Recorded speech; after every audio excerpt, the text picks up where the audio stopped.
Welcome back to the Inside Track. John Manzi has been warming up the audience while we were away on that break. Time now for the personality profile, and I bring to you Mr. Peter Piker Parolari. Welcome, Peter. Thank you. And are you more nervous now or when you're behind the starting gate?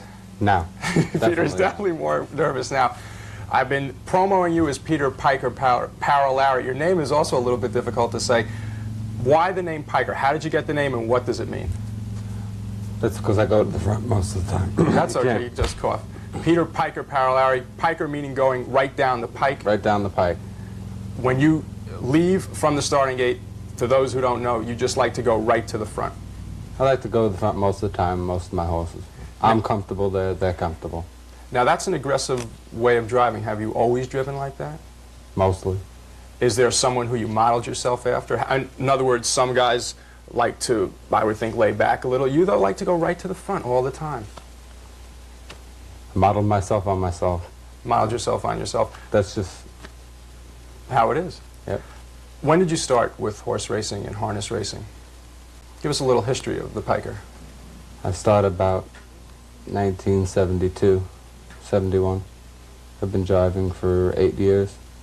And you were basically... I've always went to the front, right from the start. Even when you were young, even when you were starting? My first qualifying drive, I was over the half in a minute. Did that give you a thrill? I mean, was there a reason why you wanted to go right to the front? No, I like it. Because you're basically a soft-spoken person in private, but on the racetrack you become very aggressive. Two different people.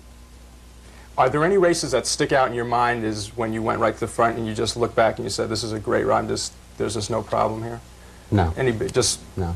They're all the same, right to the front. Well, let's stop talking about right to the front and show the people a race that you had from this past Friday. It was race number 5. It was Friday, May 29th. You were driving Bats Cicero Nushka. Very interesting name, Bats Cicero Nushka. What kind of name is that? I bought her with that name, I don't know. You have no idea. At a post position 3, what were you thinking about before this race, setting up the race for us? Well, I was hoping to go to the front with her. She's a green filly, but she's never been there before. And I was hoping to get there, which she did, and she held it all the way. Now that brings up an interesting point before we look at the tape. You like to go to the front all the time. I wouldn't think, though, that some horses can go to the front all the time. No, some of them can't. But you'll try to take them anyway? I believe most of them can.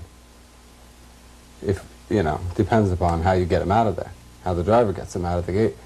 For those who don't know, is it easier to go to the front from the 1 position, or the 3 position, or the 8 position? It doesn't make any difference. I like to be in the middle, 4 or 5. That's the best spot. So would you say that this race where you had post position 3 was kind of the place that you like to be in? Yes. Okay, so let's now take a look at this race. It's Friday, May 29th, race number 5. Let's hear Jerry give the opening, and then Peter's going to talk through the race. So let's take a look at the monitor for the call of this race. They're off and pacing. Bad Cicero Nushka going for the lead along the rail. Penny Bird and the outside Lumberjack and Where are you SV now? Bird. Right in front? I'm just getting the lead now. Okay, talk through this race and tell us what's going through your mind.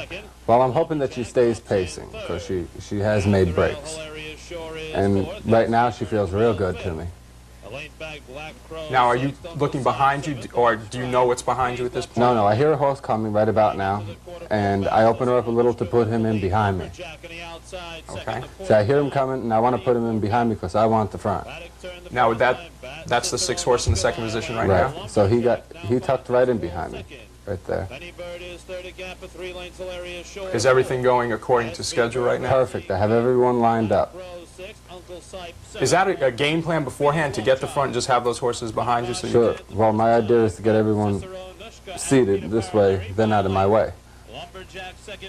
All right, you're coming to the half now. You're still in first. She's comfortable. Can you tell at this point that the horse has plenty left? Yes. Well, they took a shot at her here. That's when she wanted to go. When the horse come up alongside of her, she took right off again. I guess he gets back in behind me. At the rail, Hilarious Shore 6, Uncle Sight 7. I think that's Billy That's Fitzgerald. Bill Fitzgerald. Now you have a gap on the other horses, so it's just basically a 2-horse race at this point. Now, are you feeling your horse now? Do you feel that she has what it takes to win at this point? Right now, I give her a shot with the whip. I think one touch, and she responded well, and I thought I was winning right here. Okay, you were a winner, and let's hear Jerry Glantz tell everybody that you were a winner. SV Bird fourth, Uncle Sipe fifth. They've got an eighth of a mile to pace now. They turn for home. Bad Sister Onushka with the lead. On the outside, Lumberjack is second. That's Bat Cicero Nushka with the lead. Lumberjack on the outside. Bat Cicero Nushka in front. Now, did you have to hit the horse at all coming down the stretch? No. Explain to people who don't know when and how you know to urge a horse. There's a certain time of a race when you can hit a horse. It depends upon the animal. Like this filly, for instance, at the three-quarter pole, I could hit her. But maybe when she got tired in the stretch, I couldn't hit her because she may sulk and stop. So when she got in the stretch, and me, of course, I just sat with her and rocked her a little bit, and she was watching the other horse and racing herself. Now, that race, you went to the front right away, you kept the lead. That, for you, the way you like to drive is, I guess, the perfect trip. Now, you have a 24-horse stable, which is one of the largest at Monticello this season. You were telling me before, though, that your horses, a lot of them are warm weather horses. Can you explain that a little bit, what you mean by that? Well, they're claimers, older claimers, and they have arthritis. They seem to like the warmer weather. And most of them were at Freehold in New Jersey, and you said it's a little warmer down there earlier in the season.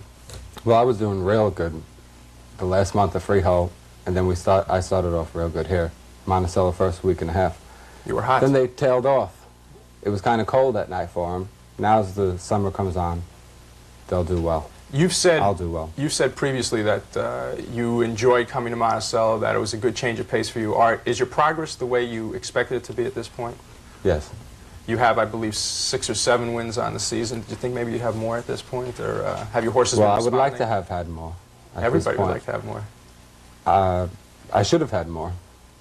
But I believe by the end of the meet, I'll have a lot of wins. Is there any type of goals that you've set before the meet that you want to try to reach? No. No. The nickname Piker, people call you that all the time. It's an accepted nickname for Peter All Parolari. over the East Coast. And the other drivers also know you by that. Yep. Peter, thanks a lot for stopping by. You're welcome. Peter Piker Parolari, one of the more aggressive and new faces at Monticello Raceway for the 1981 season. Coming up, the Professor, John Manzi. Highlight races including the Mammoth